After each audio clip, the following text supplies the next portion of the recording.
And good morning, ladies and gentlemen. Thanks for joining us at the NIFA at our first speaker series. Today we have with us Marc Champion, United Airlines Director of Flight Training. This is awesome. I think Andrew and several of us have worked on this for a while, trying to come up with this concept as something to add back to the students and what you can get out of being a NIFA competitor and just a leg up on folks in the industry and just moving yourself forward as you progress down your life path and into aviation as an industry. So with that, I'm going to turn it over to Andrew Ross and let Andrew do all the introductions, and hope everybody's having a great SAFECON, and look forward to seeing you later in the week. Andrew. Thank you, Taylor. Thank you, everybody, for being here today. As Taylor mentioned, this has been quite a while in the making and working, and we're very excited to kick off what we hope is going to be the beginning in a very long line of additional insight from the aviation industry directly to the students, competitors, coaches, and any members of NIFA, really, and kind of make this its own living entity within NIFA. And to kick us off on that, again, hopefully very long list is our captain, Marc Champion from United Airlines, Managing Director of Training out in Denver, Colorado. Before I hand it over to Marc for his presentation, a few rules and reminders is that we do have a live Q&A session available. It's currently at the bottom of your screen if you're using Zoom. If you're on YouTube, I will be monitoring the email still. So it's not too late to send in an email during the event if Captain Champion says something that really jumps out at you. Be happy to put that in the question queue. Thank you again. A big thank you to Adam Stifler, who's been working in the background with getting all of our communications throughout this week in general for NIFA, but especially this setup going and working with Zoom and figuring out how the webinar series works and how everything is going to come together. It's been truly, he's been absolutely instrumental in getting this off the ground. And I'd also like to thank, of course, the council leadership, Mark and Marty and Taylor, for really supporting this idea and letting me run with it with my team with Blake, Brandon, and Emily as well. So again, thank you to all those folks who have gotten this really moving and off the ground. And with that, I am going to hand it over to our guest of honor, Captain Marc Champion. Marc, again, thank you for being here. And whenever you're done with your presentation materials, I will be back for the Q&A portion. That sounds great, Andrew. Thank you very much for being such a gracious host, and to the NIFA Council for inviting me to be the first speaker in this series. And I'll try to do my part to make it go as smoothly as I can. But I do appreciate you hosting this event. I think it's a great opportunity to expose NIFA members to all kinds of facets of the aviation industry, and in particular, the airline industry, which is going to become a very busy place here in short order. I'll start by telling you how I came to United Airlines, and then I'll talk a little bit more about the organization that I run. And then I'll be happy to take any questions that you have for me. But interestingly, back when I was 15 years old, just a few years ago, I sent a letter to United Airlines, and didn't know who it would go to. It was just addressed to United. And I was expressing my interest at that time in being a United Airlines pilot. And I had kind of gone through a list of the steps that I had planned to take to get there. And it was in hopes of getting a response back that affirmed both my plan, and I was also maybe hoping that I might get an invitation to come visit the Flight Training Center, which is in Denver, Colorado, and which is where I happen to live and where I grew up. And lo and behold, several weeks later, I got a couple of letters back. One was from a regional vice president, and the other letter was from a gentleman who was actually running the United Flight Training Center at the time, by the name of C.J. Wood. And in short, they both wrote me essentially the same thing, which was that, yes, I had outlined a path that was very reasonable and that they hoped would get me to United Airlines as well. I unfortunately never got the invitation to come visit the Flight Training Center or fly a simulator, as I had hoped at the time. But hey, look at me now, I'm running the joint. But anyway, that letter led to me progressing through civilian ranks. Did a couple of things for me, by the way. It really enamored me to United Airlines. I will tell you that I had written a couple of similar letters to other airlines out there, one of which is gone, Eastern Airlines, and I never heard back from any of them, but I did hear from United. And I think that emblazoned for me a little bit the meaning of our tagline at United Airlines, which is "Fly the Friendly Skies." Both of those letters that I got back really embodied the spirit of the friendly skies. And that really pointed me very strongly towards United Airlines. Also, it was my hometown airline in Denver, Colorado, which was of some interest to me. But back to my own career progress, it was a civilian pathway. I've had a love affair with airplanes and flying since I was very, very young. And was fortunate enough while I was in high school to work for a flying club out at a local airport in Southeast Denver, where I acquired all my ratings, progressed as a flight instructor.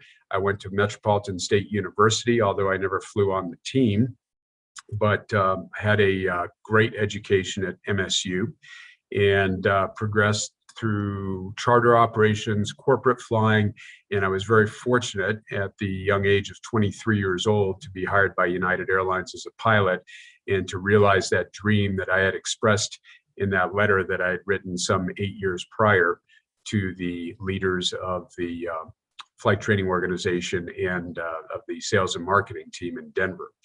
And that was kind of my story coming to United. That was 36 years ago. I'm now 59 years old. I've had just an exceptionally fortunate career. I've spent my entire career with one airline, and that's pretty rare these days with a lot of the changes that we've seen over the course of the last few decades. I have had the opportunity to do many things, and that's one of the things I particularly appreciate about United Airlines is the engagement that they will make available to you if you have an interest in things other than flying airplanes. And so over the course of my 36-year career,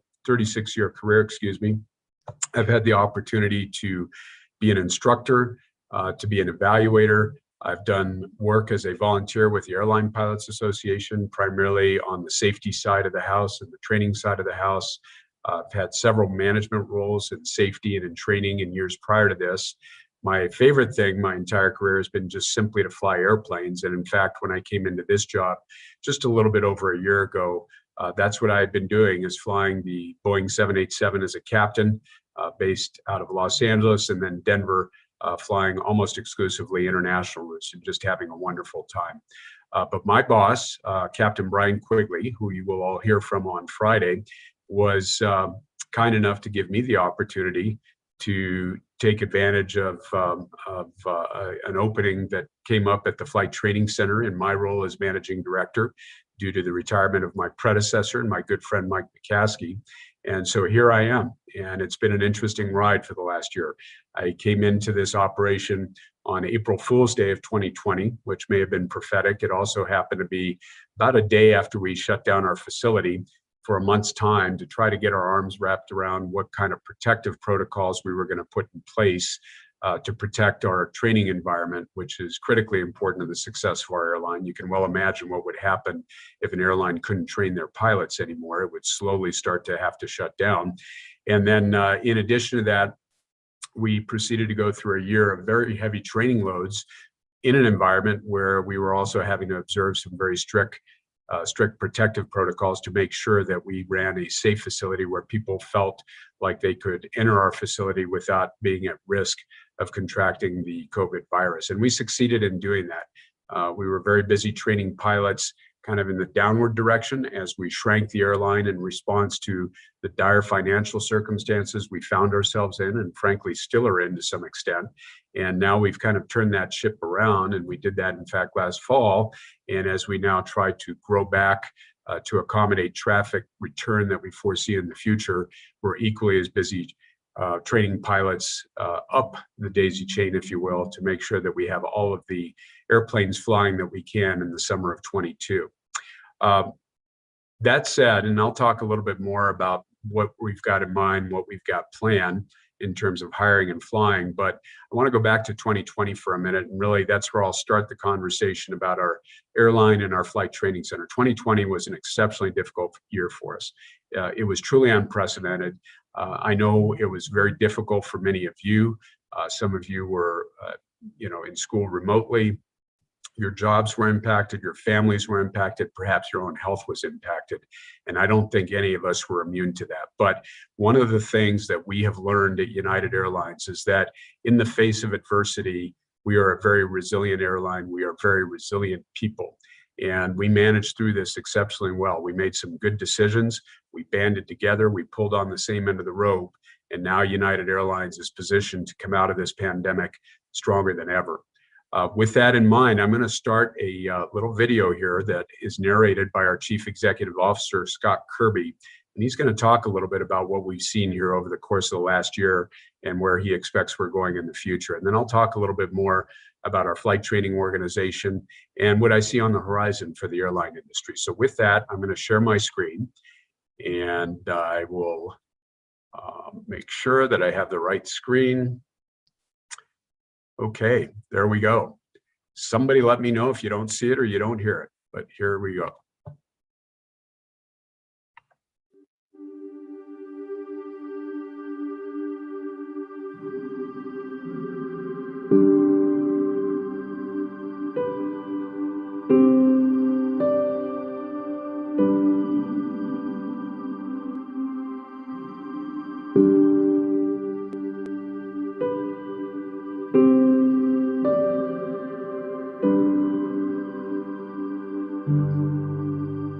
After 94 years in the business, our team knows something about turbulence.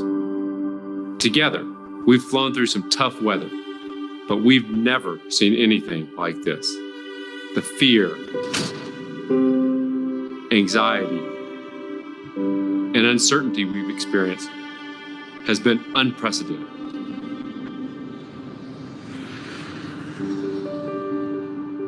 But what we know from previous challenges is that the worst of times brings out the best in our people. At its core, United Airlines is about connecting people to one another. And this crisis has helped us reveal who we are and what we stand for. Brian and I both have wives who are nurses. Would you please stand up? We've responded better than any airline in the world by taking care of our customers, each other, and by doing the right thing. United family, we want to thank you so much for stepping in and bringing us home.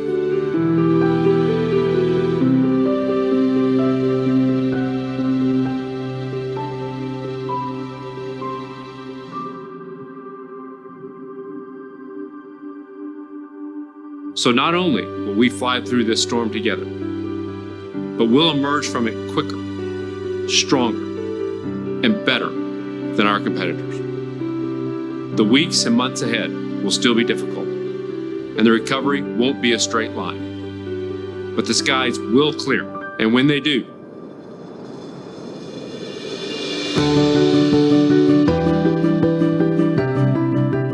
we will be the global leader in aviation.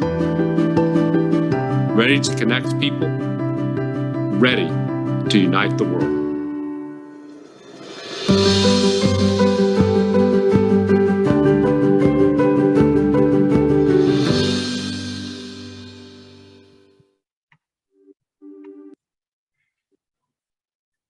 Well, I'm back with you here, and I am hoping that you can still hear me okay. Somebody will let me know if you can't. I'm still adjusting to all the Zoom technology and capabilities out there. But with that in mind, I want to pick up where Scott left off and tell you about our shared purpose, which is connecting people, and it is uniting the world. And it's the reason why we're so confident in the future of our industry and in the success of our airline. You know, I think human nature is that we need to be together, we want to be together, and people are always going to travel. There have been a lot of pundits out there that have talked about how business travel will never be the same and how people will be hesitant to cross borders. We choose not to believe that. We believe that human nature will eventually lead us back to where we were prior to this pandemic and probably launch us and propel us beyond that as people truly appreciate the value of connecting with people all over the globe. From a business travel perspective, we also believe the same thing. And I know I can speak from firsthand experience as I've conducted so many meetings via Zoom, via Teams, and other mechanisms that allow us to connect virtually. There's absolutely nothing like doing it in person. I had my first meeting back at our world headquarters in Chicago several weeks ago, and everybody that was there agreed how good it felt to reconnect face to face and how much of a difference it made in our ability to understand each other and bridge gaps in knowledge that you just cannot bridge using this type of medium. So United is, in fact, excited about our future. And in fact, we are now gearing up for that future. And I'm going to talk a little bit about that in a minute. First, I want to tell you that everything we do is really founded in 4 core values and in 4 core service standards, if you will. And they're very simple and they're very straightforward. And they resonate with all of our employees. Obviously, in the airline business, we have to be safe. If we are not safe in everything we do, if people don't feel safe getting on our airplanes, we're not going to be a going concern, and there's no airline that's going to survive that. So it's kind of unspoken, but safety is really underlying everything that we do. But secondly, and very important, is something that we're really putting a lot of emphasis on to try and help people change the way they see United Airlines and to really bring back that spirit of flying the friendly skies. It's been our moniker since 1965. And so in any decision we make or anything we do, we want to make sure that, as I mentioned, first and foremost, it's safe, but secondly, it's caring. So any decision we make, it has to be in the interest of our customer, it has to be in the interest of our employees, and that's something that is really at the forefront of our mind. And then in third and fourth order are being dependable and efficient, and they are important. You have to be dependable as an airline. People count on us to get them to the places they want to go and to the meetings that they need to attend. And of course, we have to be efficient or we're not going to be an ongoing concern if we're constantly losing money. But these core standards are what everybody signs up for at United Airlines, and we hold each other accountable to it. And it's really what guides our work ahead. Here in Denver, we just launched a new advertising campaign as we build Denver to unprecedented size in terms of our numbers of departures, excuse me. And one of the ad campaigns that we have going out there is what you see on the left here, and that is that we literally go nowhere if it wasn't for Denver. And the reason for that is because this is our flight training center, or the home for our flight training center. And this is where we train our over 10,000 pilots every year. And just as I mentioned to you earlier about how closing our flight training center down and putting it at risk due to the COVID pandemic is something that would ultimately lead to the wind down of our airline. This is where we come up with this particular ad campaign, and it is true.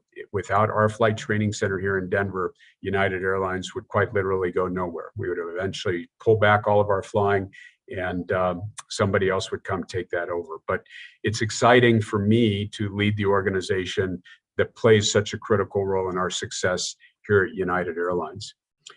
With that, I want to give you a little bit of a description about the facility that I run out here and the work that we do. As I said, it's home to all of our pilot training. Our pilots visit us once every 9 months, for training, recurrent training.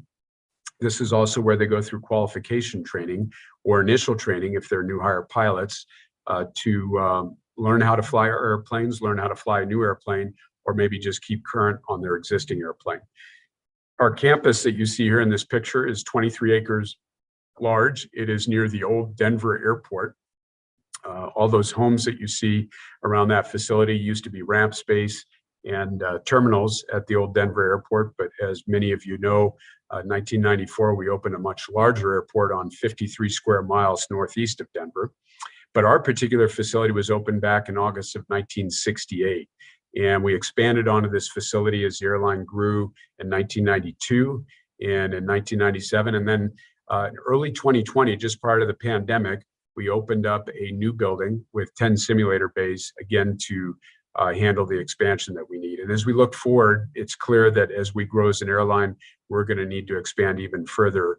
And because of the lead time involved with that, we're doing a lot of analysis about just where we're going to expand, how much we're going to expand to make sure that we accommodate the growth that we forecast ahead. Right now, we conduct over 22,000 pilot training events per year. We do a little bit of training here for flight attendants. We see some of our flight attendants coming through the facility for our recurrent emergency drill training. We also do some training here for our maintenance technicians, and we put them in our simulators and teach them how to taxi the airplane and various other aircraft systems to help them do the spectacular work that they do out there in the field. That facility that you see right now houses 40 simulator bays. The facility itself is 540,000 square feet, and we have plans for 39 of those bays. Come the end of this year, only one of those bays will be open, and hence you can see the reason why we need to give some thought to how we're going to expand from here. I manage a budget that's almost $250 million.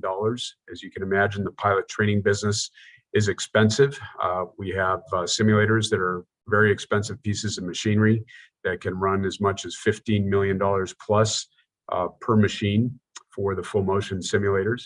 And also very significantly, we have a large team here that supports all of that. We have just over 800 folks, most of whom are instructors. We have a little bit over 600 flight instructors, ground instructors, evaluators that give some of the evaluations to our pilots.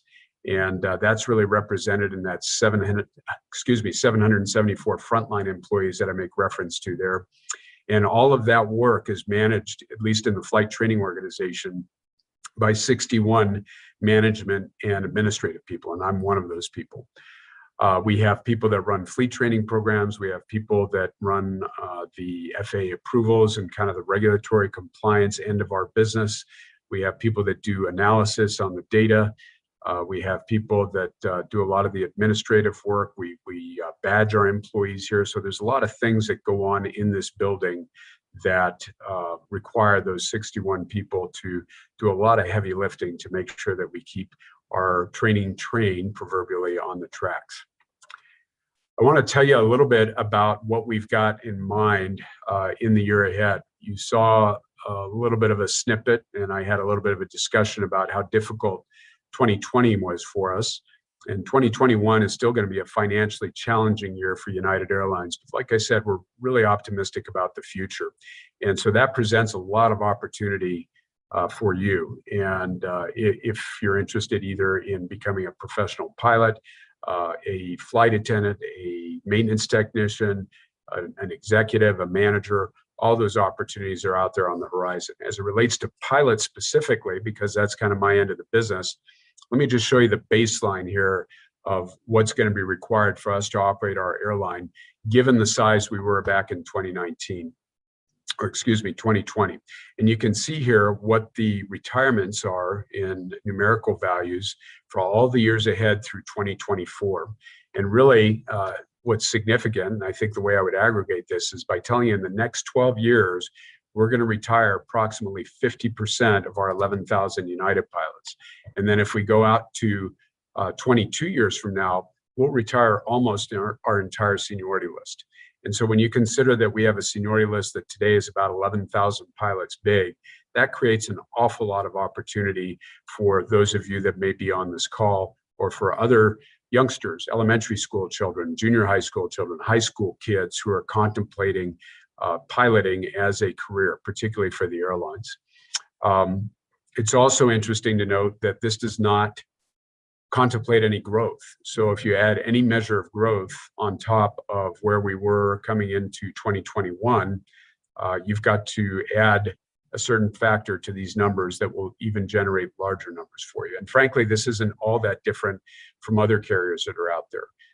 I'm sure Delta and American and JetBlue and UPS and FedEx and all the other folks that you could contemplate working for as a pilot are probably faced with similar data for their particular pilot retirements. So I want to talk to you real briefly and put in a plug for something many of you have probably heard about, and that's the United Aviate program.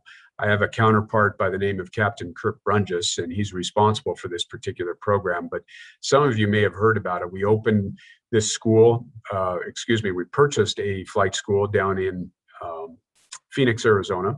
It has been rebranded as the United Aviate Academy, and our desire is to go out and find pilots or people that even have a notion that they might be interested in flying as a profession and running them through a continuum or an ecosystem, if you will, of opportunities that will eventually lead to a United pilot. We have a very narrow pool of people right now that we can pull from to put pilots into our cockpits. And one of the things that we're trying to do is really broaden that out. We're trying to show a whole diverse range of young people out there that these opportunities exist and that they're available for anybody. When we talk about our diversity recruitment programs, we're doing that not only to attract a diverse crowd of pilots into our ranks, which is important to us. We have seen anecdotally and otherwise that when we bring diversity onto our flight decks, we make better decisions. We make better decisions as a company when we bring in diverse perspectives, diverse cultural backgrounds. That is something that United considers to be critically important to our success. Also, we're a global carrier. We're the largest international airline in the world, and we cannot succeed as a company unless our workforce reflects the people and the customers that we serve. So that's first and foremost. The other thing is, many of you may have noticed over the course of the last few decades that flight decks at US carriers tend to be very predominantly male. They tend to be very predominantly white in color. And one of the things that we're trying to do is to broaden our appeal to a much more diverse and broad pool of talent.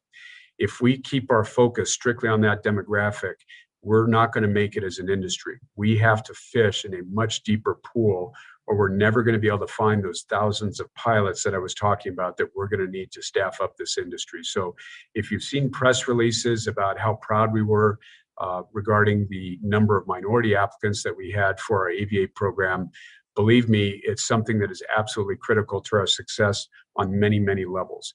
And ultimately, as people come through this pipeline and this program and this ecosystem that I'm talking about, everybody's going to be held to one standard.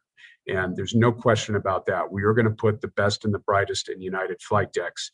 But if we're going to succeed as an airline, if we're going to succeed as an industry, we have to do a much better job as an industry of really appealing to a much broader and diverse crowd of youngsters that are out there to show them that this is a pathway for them and that this is a career opportunity for them. So you can see on the left side of this diagram, the youth aviation programs that we intend to engage with.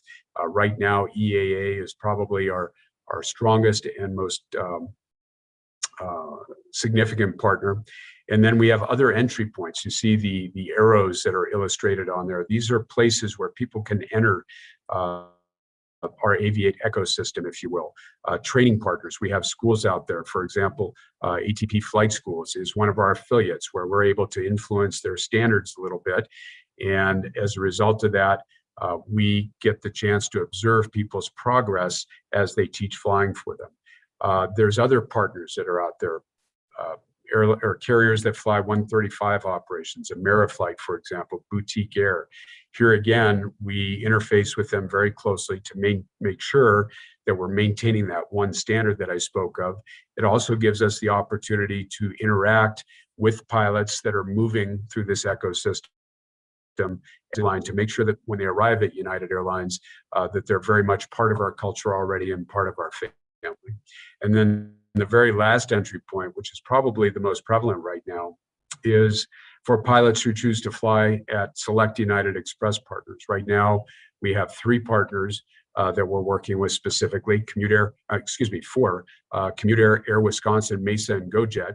And because of our close relationship with them and our ability to monitor our pilots' progress as they progress through the Aviate program, we have special arrangements and agreements with these 4 carriers that if you go to work for them as a pilot, we will pick you up on the tail end of that obligation and put you on a United flight deck. And you can see here some of the other universities and flight schools that we're affiliated with. This is going to be a growing list. It's a very new program for us, and we've got a lot of work in progress on this front. But I would encourage you, if you are looking for a career path to United Airlines, and I hope that you are, that you might consider one of these particular pathways to try to get you there. So with that, I'm going to do a couple of things here. I'm going to simply say thank you again for the opportunity to be here. I'm looking forward to answering any questions that you might have. There are various websites that you see here, Twitter feeds, Instagram pages that you can look at, and QR code there if you want to take a picture of it. That will take you right into unitedaviate.com. And in there, you can get all the detail you want about these pathways into United Airlines. And forgive me, Captain Brundis is really the resident expert on this program. I'm pretty sure that I've stated things in a correct fashion, but if you see something that's not quite consistent with what I mentioned, forgive me in advance. My forte and my focus has been on the flight training organization here for existing United pilots. So with that, I'm going to stop sharing my screen and I will come back with you, and I'm going to turn it back to Andrew to moderate some questions if we have any out there, Andrew. Thank you, Captain Champion. Wonderful information. Very, very grateful again to you that you could provide a lot of that insight and even give that additional information about Aviate and all that. So it was wonderful. I even learned some stuff here. We do have some good questions and answers already preloaded, and I see there's one that just came through. So we'll go through what the students submitted beforehand, and I'll see if these other ones that come in fit in there. Again, if you're listening on YouTube or you're here with us on Zoom, please either the Q&A if you're on Zoom or Speaker Series at NIFA.aero is active, and I am monitoring both of those. So with that, Captain Champion, are you ready? I am ready for you. Okay. All right. So the very first question that we have, and Mark, I apologize if I get your last name wrong because it's not the hardest one, but nerves. This first question comes from Mark Javorek. Does a master's degree help your chances with being hired at United? Interesting question. I guess that's something I didn't mention about my own education. When I had some spare time while I was flying the 787 across the globe, I did an online program and got a master's degree in human development and family sciences, they called it, from North Dakota State University. But the reality is we do place some value on it. The thinking is that if someone has a master's degree, that they have the discipline to operate in a very structured learning environment. And what that does is it translates for us generally into how people may perform in flight training. If they're successful in their studies enough to obtain a master's, we assume that there's a likely probability that they're also going to do very well in our own training programs and that they've developed some great study habits, for example. So I will say it does present somewhat of a value proposition to us, but it's not so valuable that it overweighs things, or overwhelm experience or other opportunities that you have out there in the industry to build your experience as a pilot.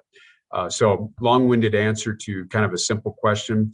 It is beneficial to you, but given the choice of pursuing a master's degree or going out and flying for a regional carrier or some of those Aviate partners that I talked about, your time is going to be better spent there than dividing your time between that and a master's degree at the expense of some of that experience build that you'll be doing along the way. Wonderful. Thank you for that. Thank you for that. And on that follow-on, again from Mark as well, what makes an applicant stand out? Well, that is really tough. I get asked that question a lot.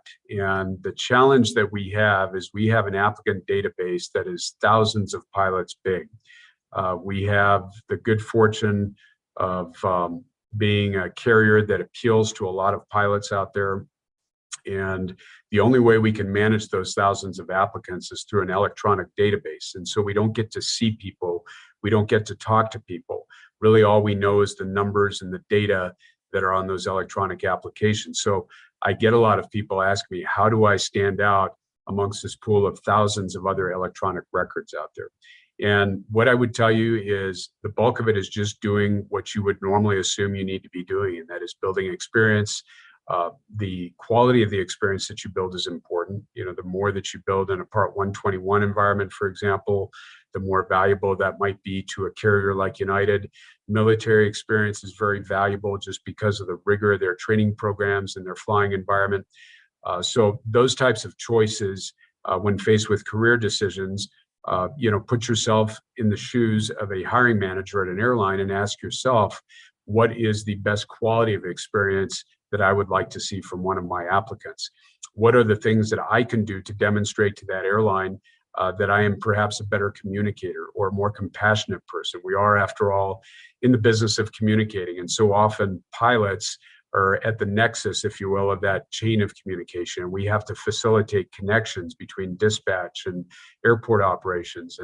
And so as you have career choices along the way, as you have opportunities to volunteer or to get involved with organizations like NIFA, ask yourself, is this something that is going to help improve those communication skills, help improve my ability to work with a diverse group of pilots and other employees? And if the answer to that is yes, and most of those questions have fairly obvious answers, those are the things that are going to help you stand out.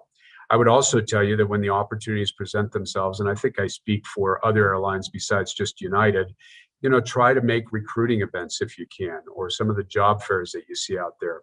Those are really the rare opportunities that United and some of these other airlines have to actually put faces to names and to meet people and to talk to people. And every now and then, those types of events are an opportunity for us to find the proverbial needles in a haystack. Like I said, it's really a challenge when you've got thousands of electronic records to make sure that you're finding the best and brightest people out there.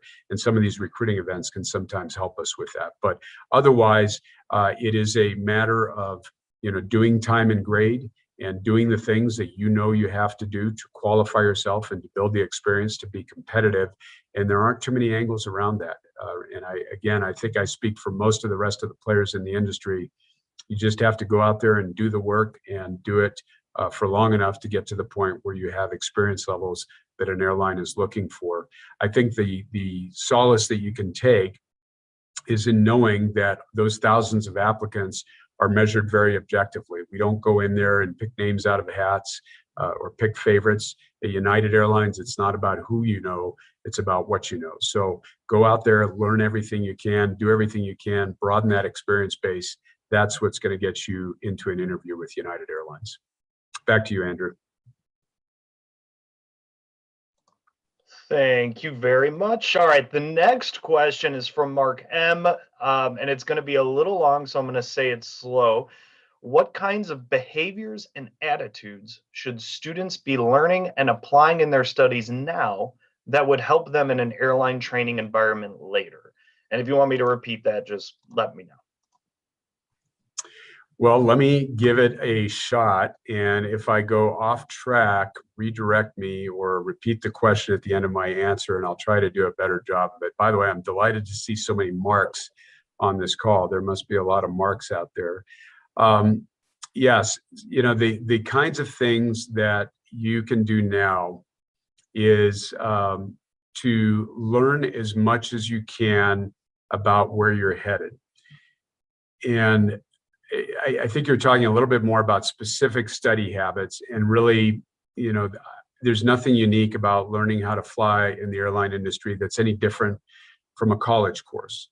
And so whatever study habits work for you in that environment and produce the best results for you are likely to produce the best results in the airline industry. I would say the biggest thing that you can do is make sure you're prepared. So just as you read ahead for what is going to be discussed in the next session or the next day or the next environment, it's important to do that for pilots as well. I think pilots sometimes have a tendency to want to do things the easy way, and there's really no easy way out. You've got to put in the time, just like I was talking about professionally, you've got to put in the time studying. And showing up unprepared is a snowball that's going to start rolling downhill because you're going to be playing catch up. So first and foremost, I would tell you in your study habits now, make sure you're prepared for what's coming in your next lesson or the next day. Same thing if you're a flight instructor. And frankly, I didn't always do a very good job of this when I was a flight instructor back in my late teens. And that is, make sure you're preparing for the next lesson you're going to teach.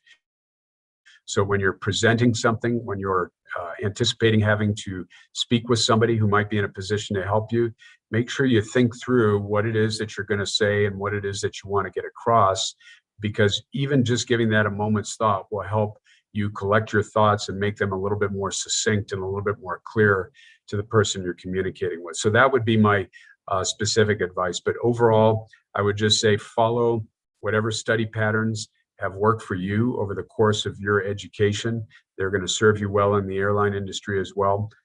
Make sure also that you know that help is out there.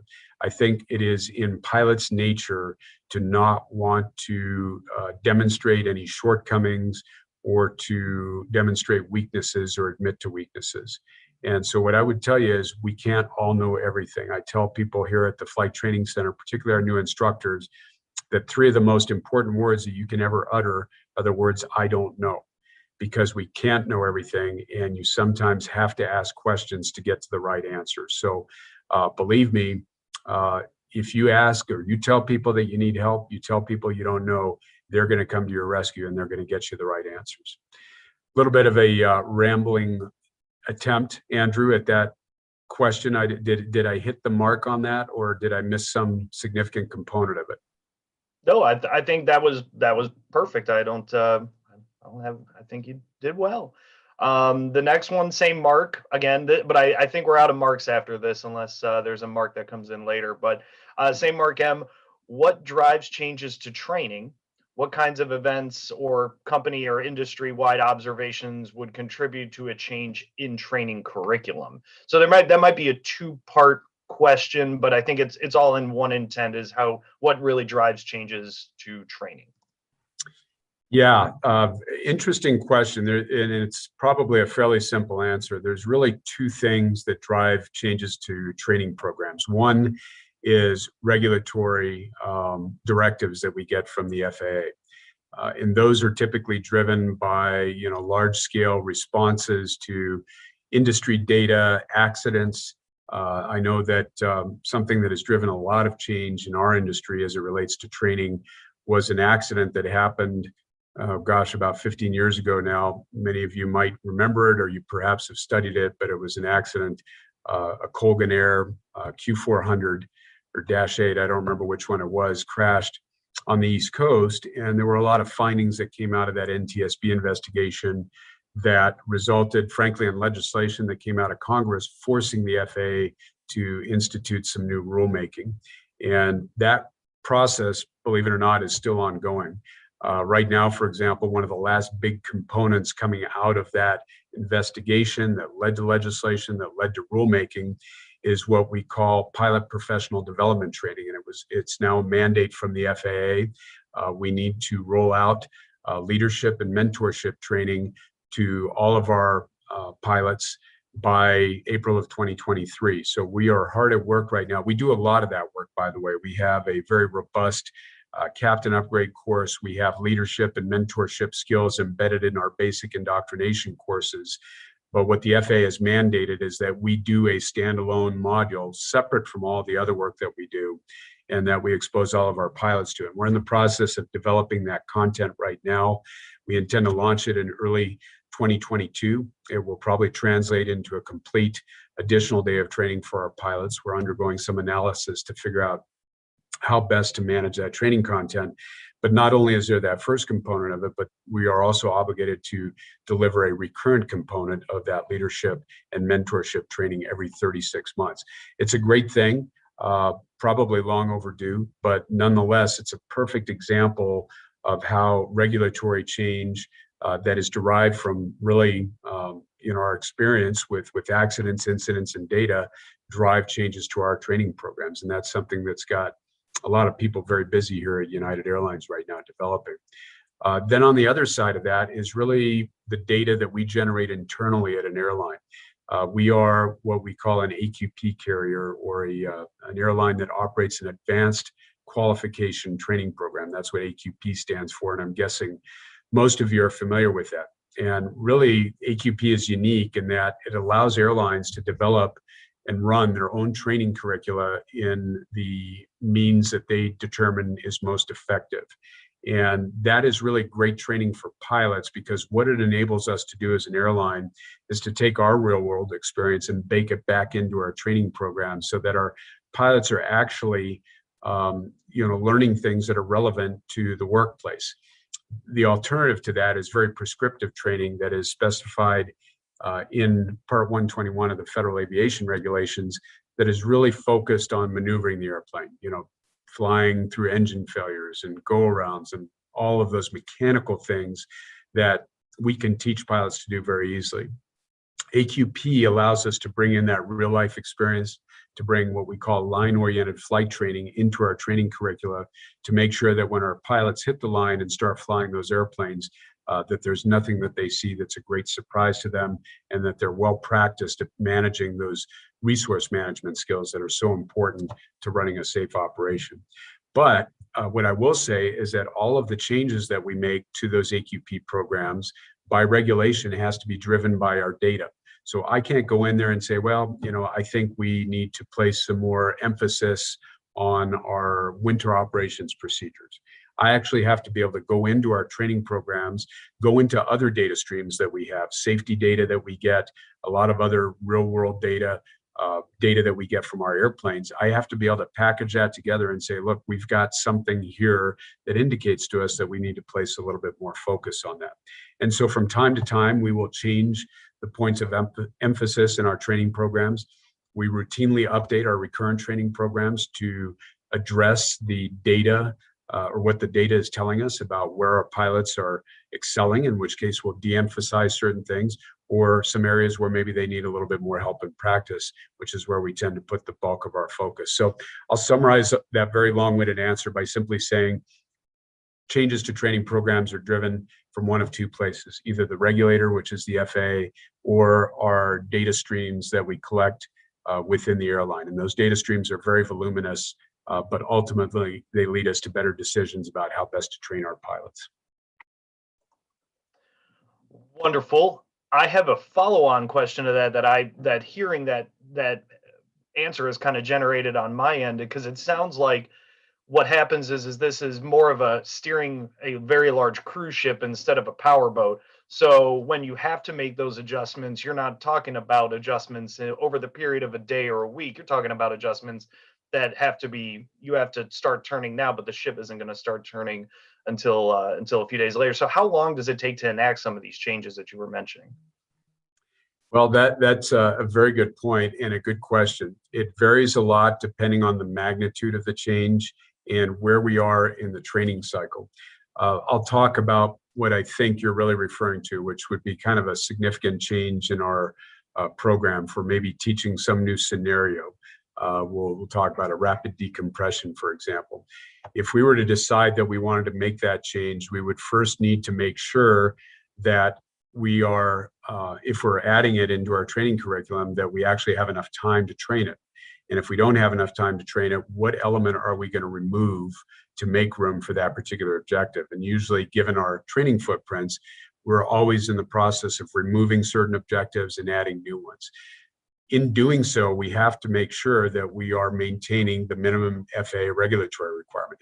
In spite of the latitude that I mentioned we have as a carrier that uses AQP training, there are still certain baseline requirements that the FAA imposes on us to make sure that our pilots are exposed to certain things that they consider critical on a periodic basis, to make sure that there's nothing that our pilots can't handle.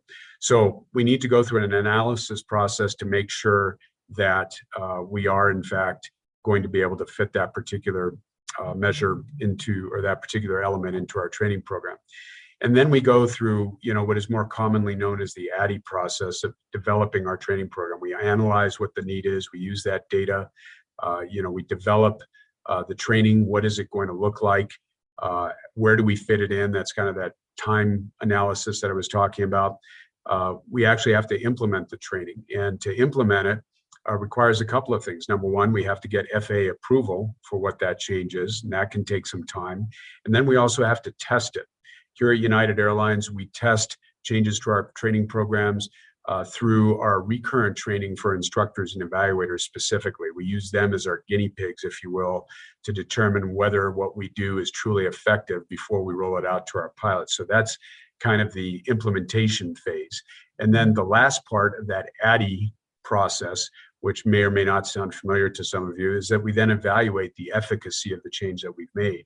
Sometimes we have to roll things back. We determine that, oops, there was an error in some data that we implemented that's associated with a maneuver. So what I would tell you, I'm being a little bit in the weeds about this, talking about the ADDIE process. That's how we design all of our training programs. It starts with analysis, has development, implementation involved with it, and then finally ends up in evaluation, and we go back to the beginning of the process. But to do all of that, to do it in a regulatory compliant fashion, and to be able to test it between the time that it's just an idea and the time that it rolls out to our pilots, could be anywhere from a 2 or 3 month long process to an 18-month long process, depending on where we were in our particular training cycle. So not a very precise number for you, but I will say that it is a very elaborate and time-consuming process.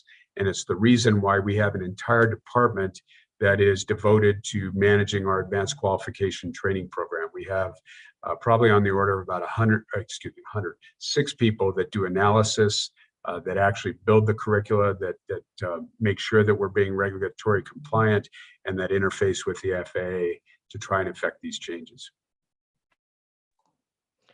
Fantastic. That was exactly the intent of the question I asked. That was a wonderful answer.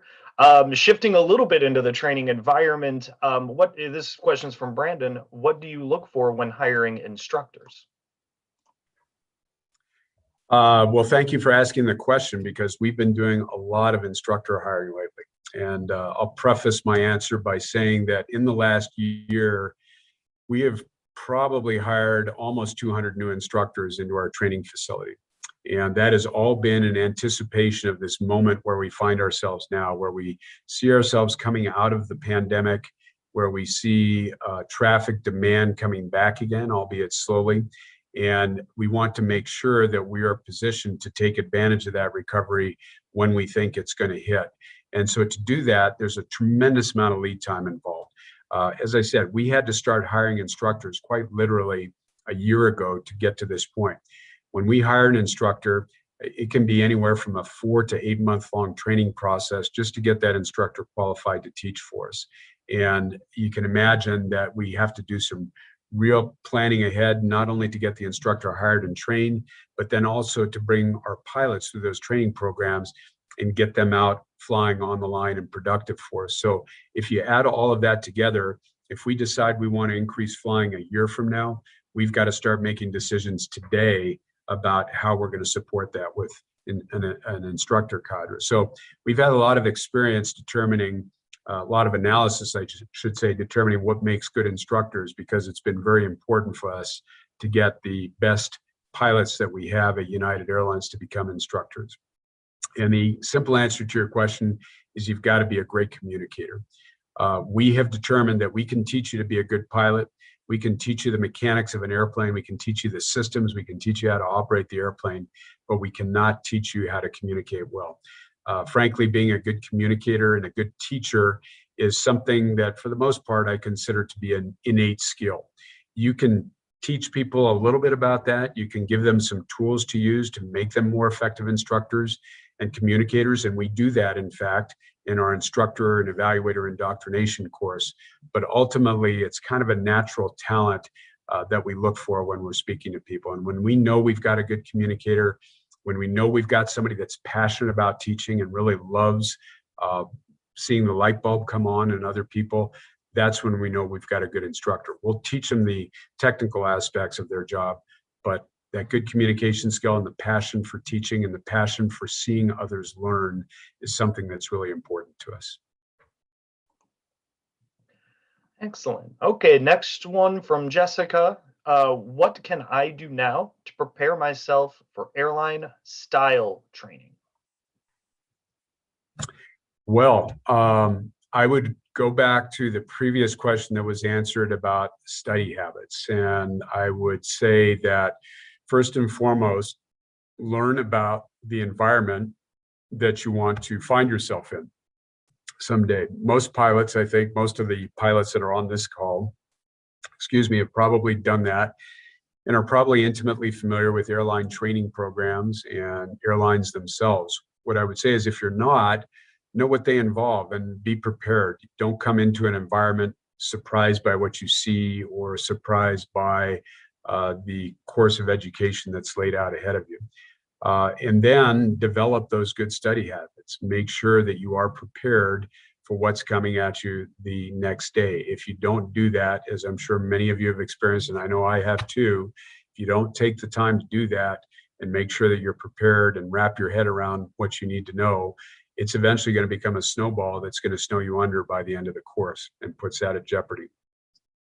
The other thing I want to highlight, I want to reemphasize something else that I mentioned too that I think is really, really important. And I try to emphasize this with a lot of our new pilots that I speak to and new instructors and evaluators, and frankly, even some of our very senior pilots. And that is that it is a pilot's nature to want to have all the answers. It's a pilot's nature to want to take charge. And so what I would tell you is start working now to marshal the resources that are around you to get better answers to your questions, to find better ways of doing things and of doing business.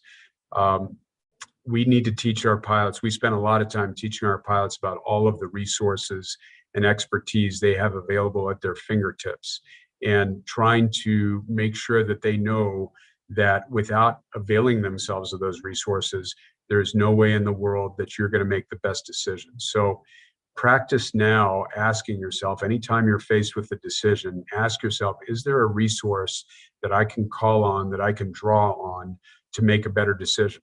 For example, if you're in an airplane and you've got a problem, get air traffic control on the line, get them to help you out. Make a phone call to your flight school, to a more senior instructor. If you're faced with a dilemma with a student, if you don't know the systems that you need, go ask a friend. Tell them you need help. When you tell people you need help, when you tell people you don't know the answer, I guarantee you they're going to come running to your rescue, and I promise you, you will get a better answer in the long run to the dilemma that you face or the question that you need to answer. So make sure that you prepare yourself to let people know that you're an imperfect human being, just like I am and just like others are. As much as we want to be the steely-eyed aviators of World War II and movies from the 50s and 60s, the fact of the matter is airline pilots are human beings like everybody else, and we make mistakes. Be prepared to make those mistakes, but just really feel free and always feel good about owning up to those mistakes and being accountable for them, because when you do that, people will gather around you and make sure that they protect you and make sure that they get you the right answers so that you don't make that mistake again. Andrew, back to you. Thank you, Captain Champion. The next one, I'm going to adapt a little bit. This one didn't come with a name, or at least the email. Didn't make sense. How has United adapted its training to meet the needs of this generation? I imagine that's the current incoming generation of pilots. Yeah, really good question. I'm sorry to tell you, I don't have a great answer for it. The fact of the matter is that we have not done a great job of adapting. You know, I talked about the amount of effort and time that is required to change a training curriculum, for example. And so just changing the way we deliver that curriculum is equally time consuming. And airlines tend not to be high margin businesses. So we've got to be very good stewards of our money.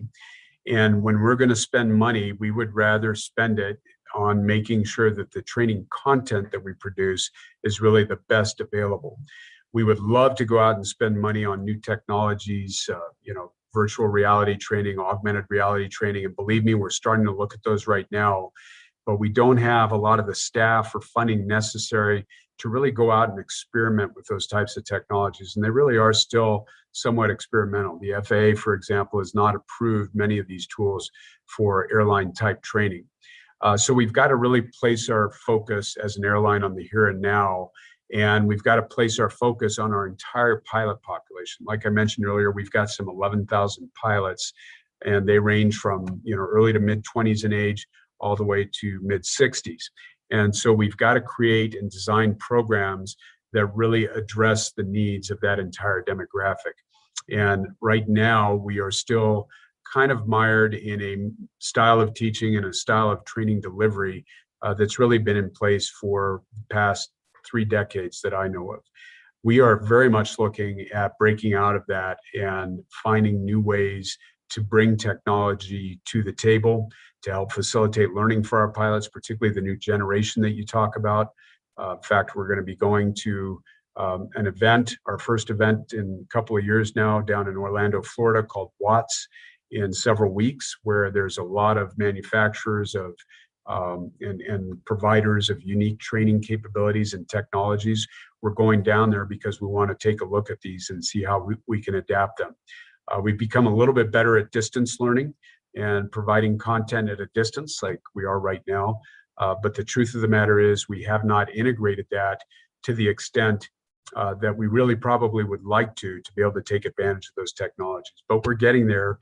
It's something that's coming, and it's something we're very excited about. It just takes time, not only to investigate the technology and make sure you've got something solid that's going to last you for the long haul, but it then takes time to integrate it into your programs and to get those particular programs approved with that new technology. Excellent. I am going to skip one of the, actually, I should have moved this up, so apologies. I'm going to kind of backtrack into the instructor hiring question. The question came from Andy: does United hire only non-pilot instructors? And I'm guessing that was more in a frame of, do they hire, because you mentioned that they hire line pilots and you hire from past and people with past instruction experience. I'm guessing this is more of a non-United pilot question.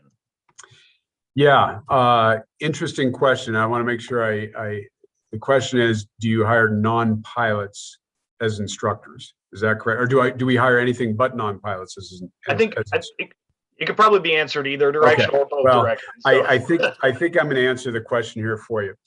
We really have 3 types of instructors, if you will, at United Airlines for our pilots.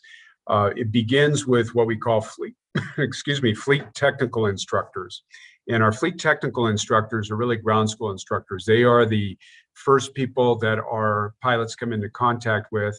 And those instructors really lay a foundation for our pilots on the airplane that they're going to be learning how to fly. They teach systems, they teach ground-based procedures, and really, as I said, kind of lay that foundational knowledge base that launches the pilot into the procedures segment and eventually the flight training segment of that particular training curriculum. Those individuals, many of them are pilots, licensed pilots, but it is not a prerequisite for the job. And so we do have a fair number of those instructors, and I think we number about 120 of them right now. We have a fair number of that instructor classification who are not pilots, or they're retired military or retired airline. Most of them have aviation background and experience. We also have an interesting new connecting point with the Aviate program that I talked about a little bit earlier, and that is that we have also created an additional pathway now into the Aviate ecosystem, as we like to call it, through the fleet technical instructor position at United Airlines. And we've just recently brought on a handful of Aviate participants who are fairly experienced instructors and who are going to need to continue flying and amassing some skills out there in the real-time environment, but who are also going to spend at least the next 2 years with us teaching as ground school instructors. To us, that is very valuable exposure and experience that's going to help ease their transition and make them, as I said, part of that crew of the best and the brightest pilots that we can hire to put into our flight decks or onto our flight decks. So answer to that question is that those fleet technical instructors are really the only instructors that we have that aren't required to be pilots. In fact, none of them are pilots for United Airlines. I can tell you that categorically, but many of them do have pilot's licenses or very rich and diverse backgrounds as pilots in the military or the civilian ranks. Then the other type of instructor we have is what we call a pilot instructor, or flight instructor, I'll call it for lack of a better term. These are pilots who are in fact on the United seniority list, and they maintain currency and qualification on the airplane that they teach. They are most generally first officers for us, or co-pilots, and they spend about half of their month in the flight training center teaching in our flight simulators and in our procedures trainers to make sure that our pilots are able to fly and maneuver the airplane and are able to handle any circumstance that gets thrown at them out there in the line environment. And they also spend several days each month going out and flying themselves just to make sure that they remain exposed to that operating environment and make sure that they're bringing in the real life experience that we think is so important to be able to impart on pilots that are learning how to fly a new airplane. They take our pilots through the entirety of the procedures training, which follows the systems training, and then the flight training segment, as we call it, which is all of the simulator periods. Generally, we have pilots that, depending on the curriculum, experience about 8 to 10 simulator periods to learn how to fly a particular airplane, and those are all done with an instructor.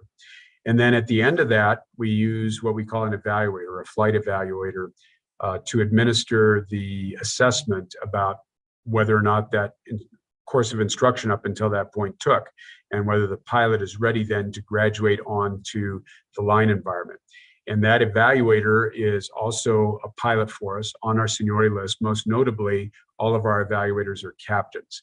And philosophically, we just have taken the position that if we are going to ask someone to evaluate our captains, that we want that evaluator to have walked a mile in that individual's shoes. So the evaluators at the end of course are all captains for United Airlines.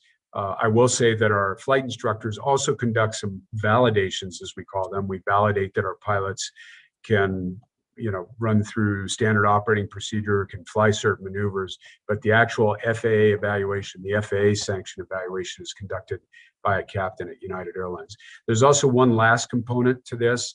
I kind of consider anybody that makes contact with a pilot in a training environment to be an instructor, even if they're conducting an evaluation. But we also have a type of pilot that we call line check airmen. And our line check airmen are the people to whom we hand our pilots out of the flight training center. They are, if you will, the safety valve when that pilot first goes out to fly the airplane for the first time. If it's new captain, the line check airman will occupy the right seat. If it's a new first officer, line check airman occupies the left seat.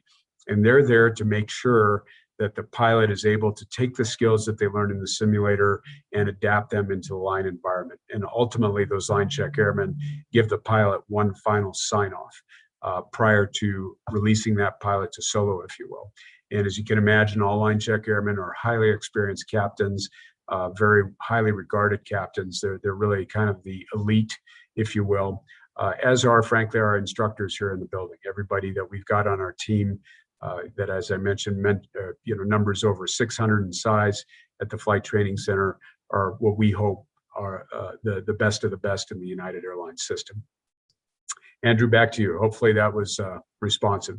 Most of our instructors are line pilots for United. We do have a segment that are not, and they teach ground school. No, that was wonderful. And it went into actually a wonderful really wonderful description of how many different variations of instructors that there are in general. A lot of the students listening are familiar with the flight instructor and then probably a ground instructor that they set in a big room with everybody else and don't realize how many other different types of instructor levels are, especially when you get to the airlines. So that was an awesome answer to many different facets of the training environment. So I'm going to switch to some ones that came in right as we were starting. So you haven't seen any of these. This one is going to be, this one's a little long. It's from Emily. Many students join flight team because they want the camaraderie of a team, especially when it involves doing something in aviation. They also think they can gain a lot of skills that future employers desire. While we hope that being on a flight team is a competitive hiring advantage for United Airlines, what other advice would you give college students on what they can do now to be in a better position for a long-term career with you? A touch of what you had already answered before, but perhaps a little bit more specific to kind of how to hone that in a little bit more. Yeah, what I would tell you is that NIFA is a great example of an organization that or flying as a member of a flight team with NIFA is something that we consider to be highly desirable for the very reasons that you mentioned. And I believe it was Emily, is that right, Andrew? Yeah. The camaraderie, for example, you call it camaraderie, we call it teamwork. And you made reference to it as teamwork as well. But when you're working in a group of people like that towards a common goal and a common end, it's really no different from what we do on the flight deck of a United Airlines aircraft.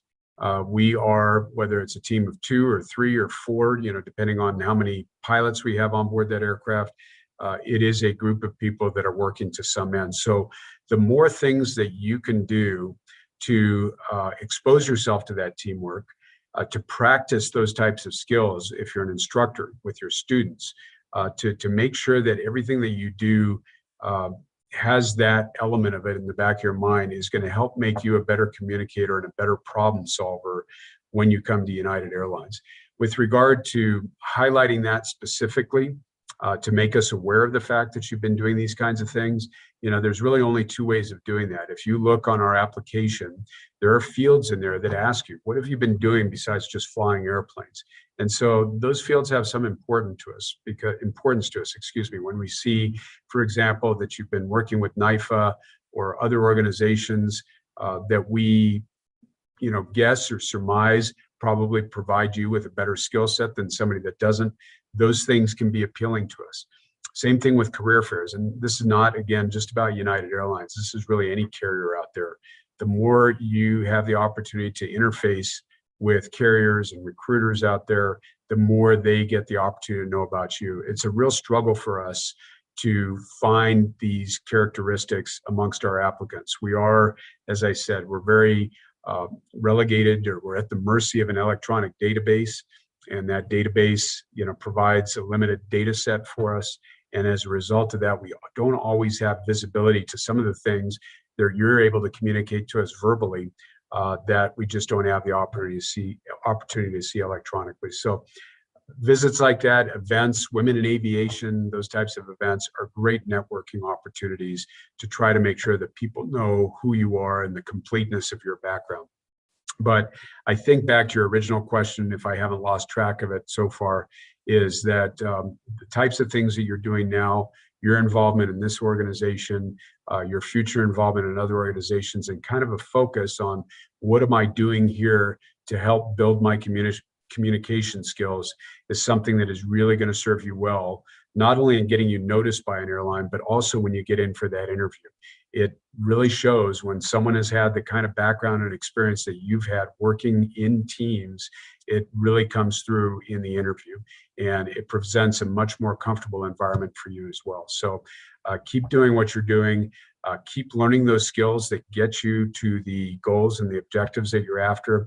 I'll put in a plug for, I think, a very overlooked skill, and I have to remind myself constantly to just close my mouth sometimes and listen. One of the most overlooked keys or tenets of being a good conversationalist and understanding is being able to listen.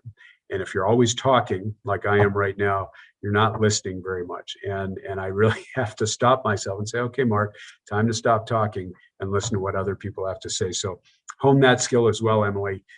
If sometimes you learn more from hearing than you do from talking. And I'm always pushing my younger counterparts to remain aware of that, just as I still have to do at my tender age of 59. Andrew, back to you. Wonderful. Thank you. Thank you for that. Before I'm going to take us back a little bit towards maybe more specific to your history, and then we'll kind of come back to training again. But this one was from Anonymous that was submitted in the Q&A. What is an opportunity you have had at United that has stood out to you? Well, needless to say, this one is probably the most challenging. Well, no, there's a couple. This has certainly been a challenge. I'm going to list three for you. This has been the challenge of a lifetime, not because of the technical aspects of it, but because it is an environment where I am managing an organization of 800 plus people. And that is really hard to, as a pilot particularly, who is expert in flying airplanes, to come into an organization and figure out the things you need to do as a manager to help all the pieces of that organization and all the people work together. And then you layer on top of that a pandemic and people that are working from home or having to wear masks while you're in our facility. And those things just add some additional challenges and complexities into the equation that I never could have imagined. So from a difficulty standpoint, a challenge standpoint, I would tell you that the job I'm in right now has certainly been the most difficult of my lifetime and the most challenging, which is not to say that I haven't relished that and I haven't enjoyed it. I truly appreciate all the little successes I see and some of the larger successes I see. And I'll just tell you one thing that I've learned in my job, for what it's worth, since I'm dispensing advice here, is that being truly successful as a manager and to some extent as a pilot is making sure you surround yourself with good people, people that are smarter than you are, people that have better answers than you are. I try to always make an assumption that my answer may be the wrong answer. And so I'm always out there seeking input from other people, whether it be the first officers that I fly with when I'm out there on the airplane, or whether it be as a manager here in this flight training center. So my advice to you would be is assume your answer may not be the right one and seek input from others to get to a better answer. That's first and foremost on that particular job. Second job that was very fascinating to me was being a director in the flight training organization back during the merger between Continental Airlines and United Airlines. And I was tasked with the responsibility of laying out a plan to integrate those two training organizations. And nothing has been more complex from a technical standpoint in my life. So from a managerial standpoint, a people standpoint, what I'm doing now has been a real challenge. From a technical standpoint, merging two training programs and leading that effort when Continental and United Airlines merged was just a wonderfully rewarding but tiring and mentally exhausting experience. I talked to you a little bit earlier about some of the complexities involved with AQP training programs and the regulatory components, some of the passions that drive some of the decisions and the ways that we train our pilots. All of that had to be reconciled. It all had to be melded together. And then you layer on top of that the challenge of bringing together two training organizations, one that was located in Denver and one that was located in Houston.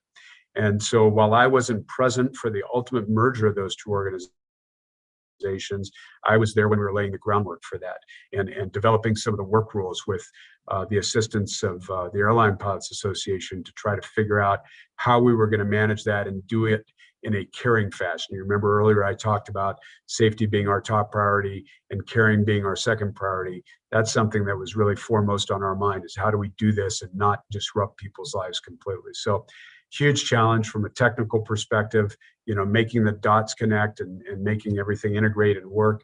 And thankfully, here we are 10 years post-merger, and we're finally firing on all cylinders again, and everybody is kind of pointed in the same direction, which is a great feeling. So it's good to come back into this environment that I kind of had a wee bit of a responsibility in creating. It goes back to the old saying, you make your bed and you lie in it.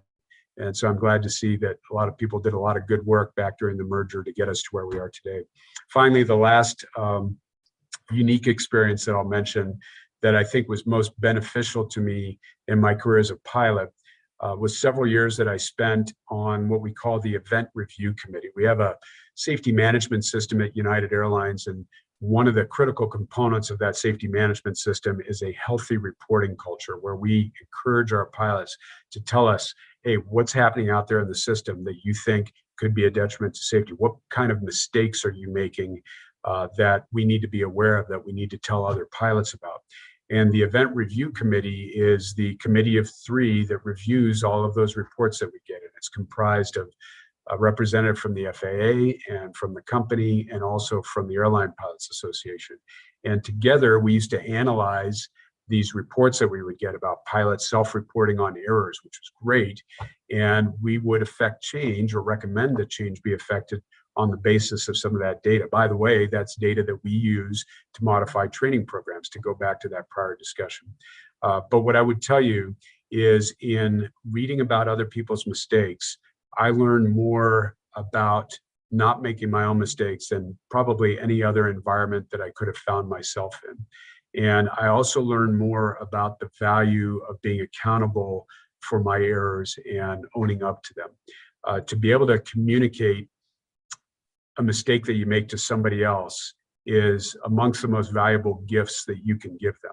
Feedback is a gift. You've probably heard people say, and it really is, in that you can help others avoid the same mistakes you make by simply owning up to them and being accountable for them and describing them. And so for me, serving on that committee for several years as I did, made me a far better pilot, a far more knowledgeable pilot.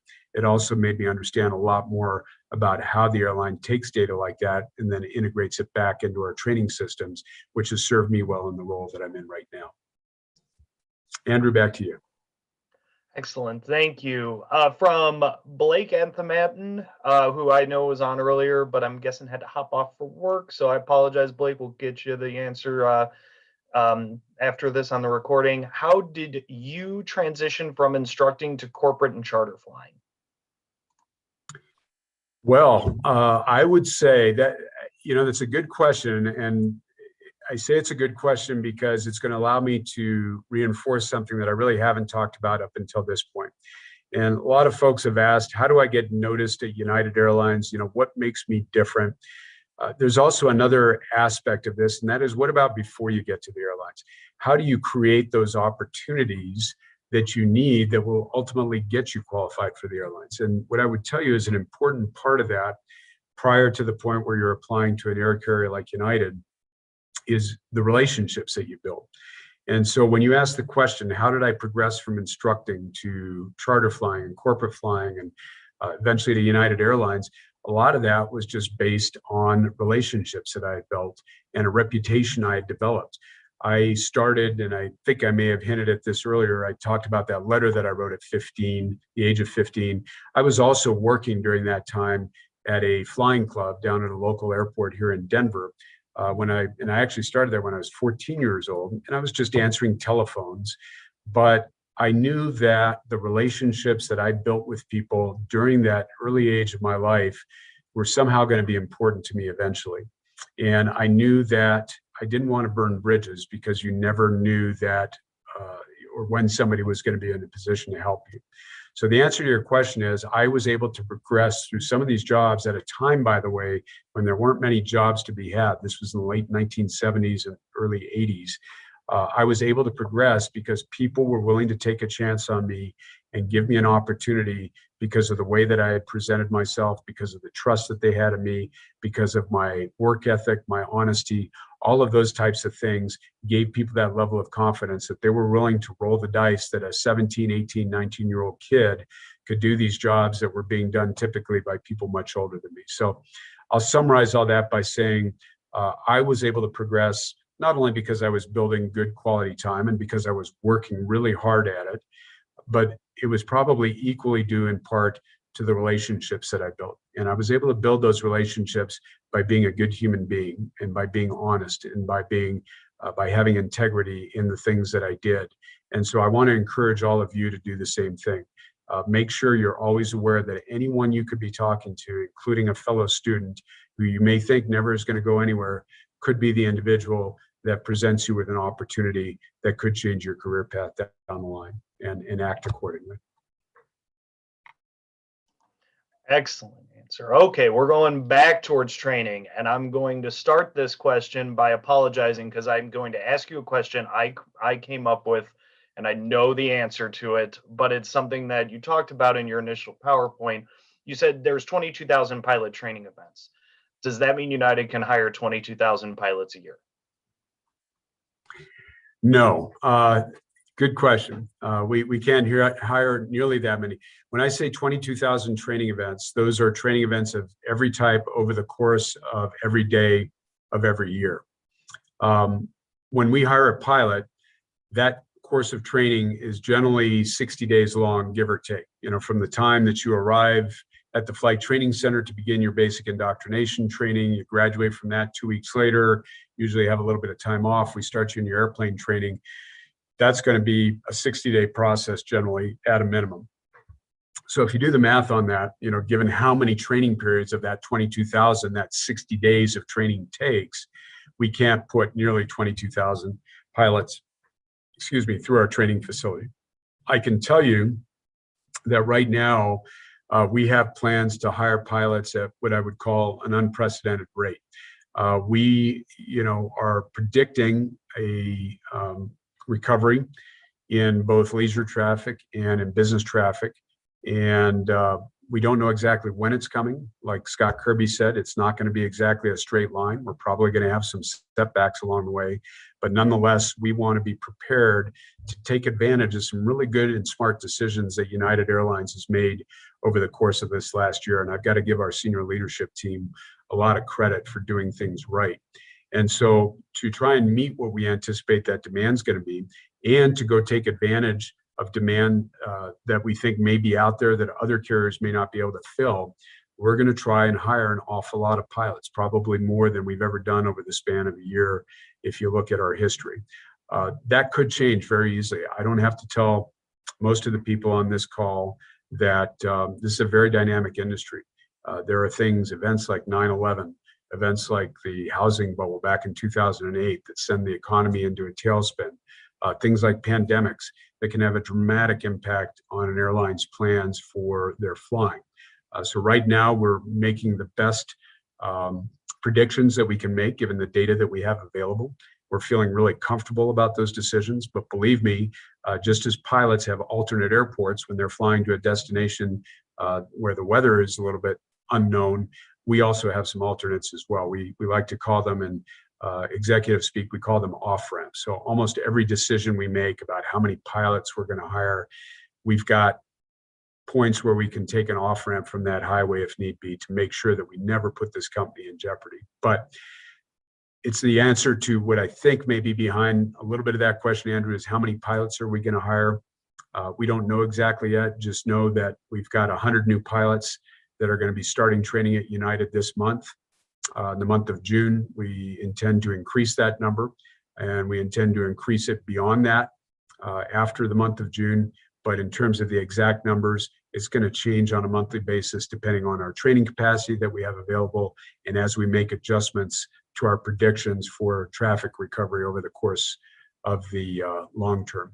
But no, to answer your initial question, 22,000 training events does not translate to 22,000 pilots. If we devoted all of those training events to new hire pilots, you'd probably have to divide that number by at the very least 60.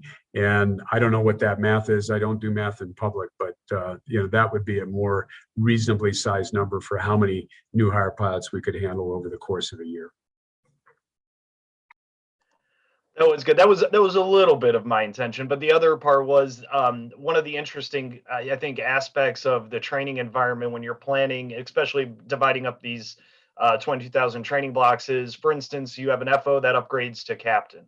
A lot of people think that's a 1-for-1 replacement, but that might not be the math that you have to actually plan for. So when somebody does something as simple as change an airplane at an airline, what ripple effect does that have in that environment? Yeah, good question. By the way, I did do some math on my handy calculator here while you were talking. Dividing 22,000 by 60 doesn't really get you the right number either, because I'm not factoring days off in there. But bottom line is, in a normal environment, we would normally be equipped to train about 1,000 pilots a year if we had to.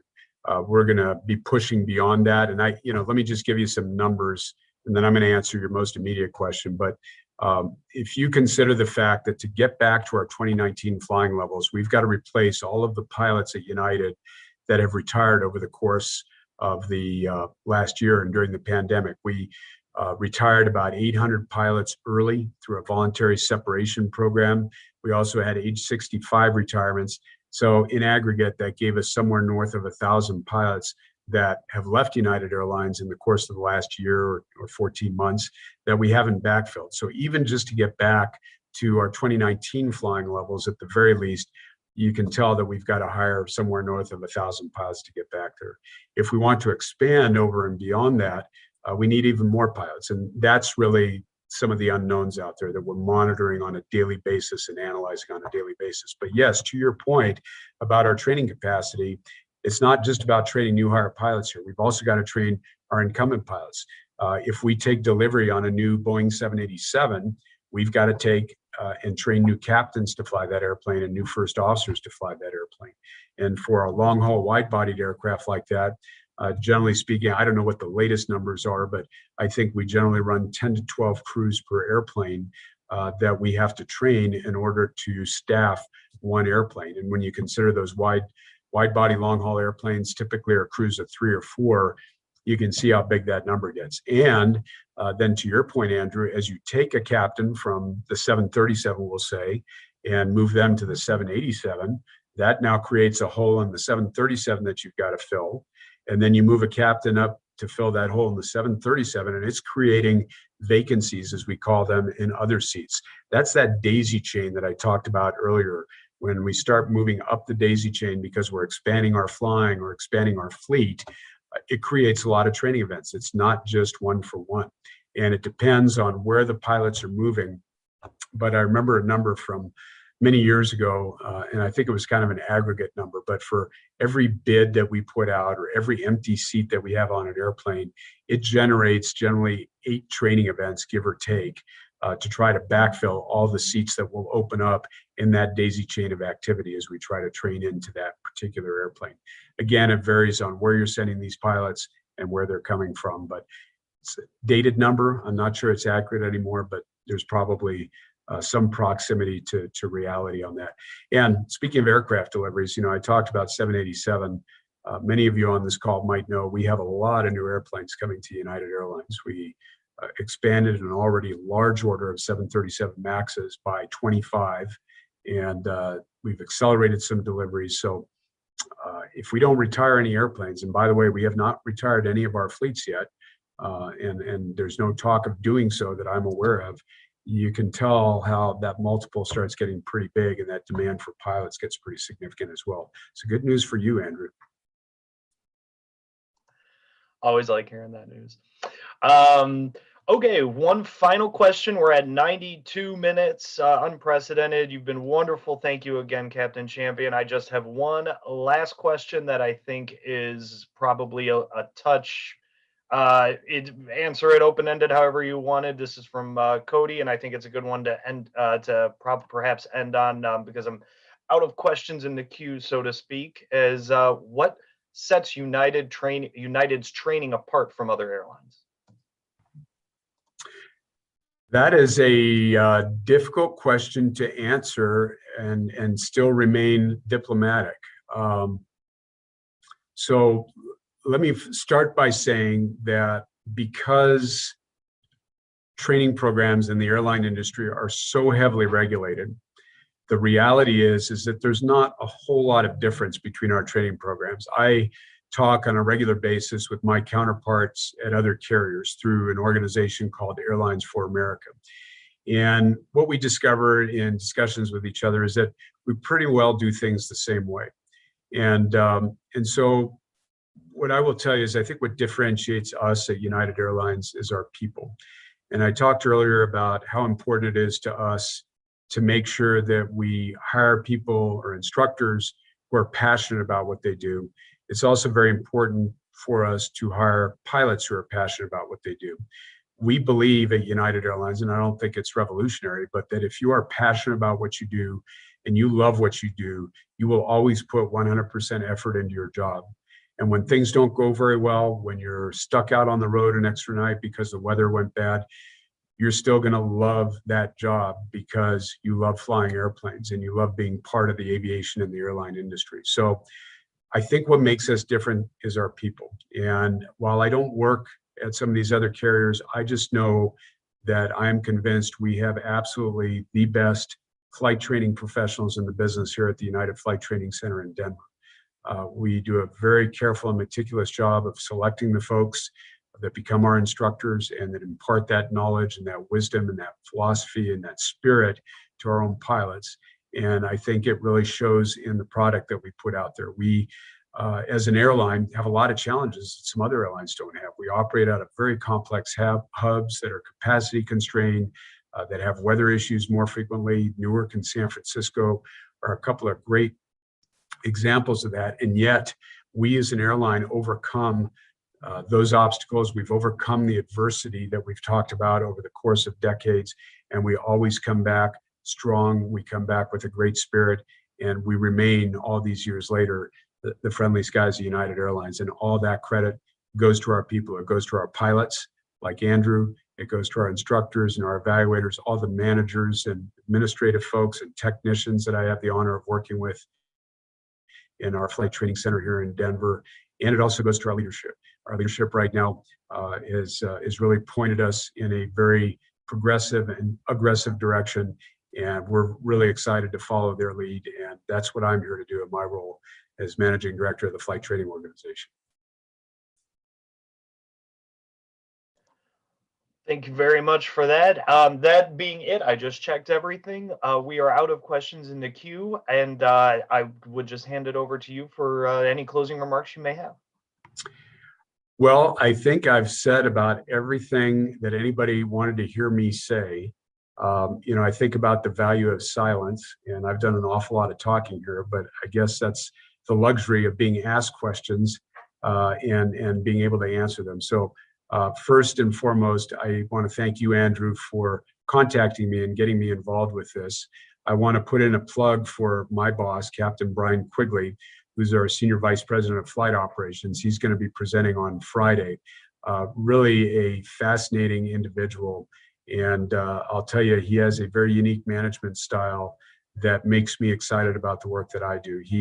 When I told you earlier about the importance of surrounding yourself with good people because they will make you look good, that's what Brian has done. He surrounds himself with good people and he lets them take the ball and run with it and make decisions on their own. And so I consider him to be a particularly visionary leader, particularly in a flight operations division, which is so often run and populated by pilots that can tend to be somewhat narrow in their focus sometimes. Brian is definitely not that. So I know you're going to enjoy hearing from him and enjoy hearing the responses that he has to your many questions. But to all of you that are out there, I just want to leave you with this thought. We are at a point in this industry where we are going to need every pilot that we can possibly put on our flight decks. But most importantly, we're going to need competent pilots. We're going to need those needles in the haystack. So we need you to follow your heart first and foremost. If you're not passionate about what you're doing, you're never going to succeed. So follow your heart. But to the extent that it leads you to an airline or to an airline flight deck, I just want to tell you, please follow that path and know that there is going to be success at the end of the road for you in some way, shape, or form. And just make sure that you are doing all the things you need to do to be the most competent individual, the best communicator you can be, the most humble you can be. Humility is an amazing tool to breaking down communication barriers with people. And just make sure that you are a good decision maker. And part of being a good decision maker is using the resources that are out there and available to you to make decisions about your career, to make decisions about going to an alternate versus your destination, or any other decision that you're faced with as a student or as a professional pilot. So Andrew, with that, I will turn it back to you to close us out officially, but I'll just say it's been a pleasure being part of this activity. And I appreciate the invitation. I wish everybody on this call just a tremendous amount of success. There's a lot of great things going on in this industry, very exciting. And I wish I were in your shoes again, but I've had a wonderful career, and I'm just really excited to see people coming in to backfill those like me who will be leaving us soon to retirement. Back to you, Andrew. Thanks again. Thank you again, Captain Champion. And again, thank you for being the first in what, again, we hope to be a very long line of informative speeches and question and answer sessions for NIFA. For everybody else, again, I'll as well put in the plug, Captain Brian Quigley, this Friday at 1300 Central to about 1400 Central. We'll be doing the same type of format and setup. Submit those questions early or submit them in the moment. We'll be happy to get as many of them answered as possible in that time frame. And good luck at the rest of competition week. This recording will be up hopefully soon. And good luck. And thank you once again to everyone.